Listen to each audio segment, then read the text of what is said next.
সাইয়েদনা মারিয়াম আলাইহিস সালাম, যার নামে আল্লাহ তাআলা কোরআনে একটা সূরা দিলেন, উনি পৃথিবীতে এমন একজন মহিয়সী নারী, যেই নারীর গর্ভে, যেই নারীর পেটের ভেতরে স্বামীর স্পর্শ ছাড়া সন্তান দিয়েছে কে? সাইয়েদনা ঈসা আলাইহিস সালাম পেটে আসলেন। মারিয়াম আলাইহিস সালাম লজ্জা পেলেন।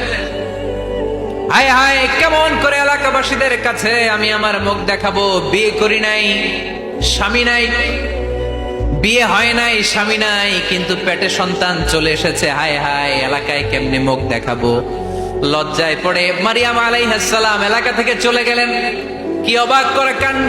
বাচ্চা ভূমিষ্ঠ হওয়ার জন্য, বড় হওয়ার জন্য 6 মাস 7 মাস লাগে নাই, পেটে বাচ্চা আসার সাথে সাথে বাচ্চাটারে বড় করে দিয়েছে কে? সাইয়েদাতুনা মারিয়াম আলাইহিস সালাম এবার বসে পড়লেন, বুঝতে আরম্ভ করলেন প্রেগন্যান্সির পেইন উঠেছে।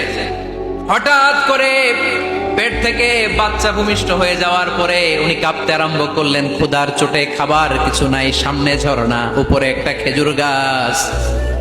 সাইয়েদনা ঈসা আলাইহিস সালামকে কোলে নিয়ে মারিয়াম আলাইহিস সালাম মনে মনে ভাবে, হায় রে, কেউ যদি একটু খেজুর পেড়ে দিত, এই ক্ষুধার মুহূর্তে আমি খেজুর খেয়ে পেটের ক্ষুধা নিবারণ করতাম।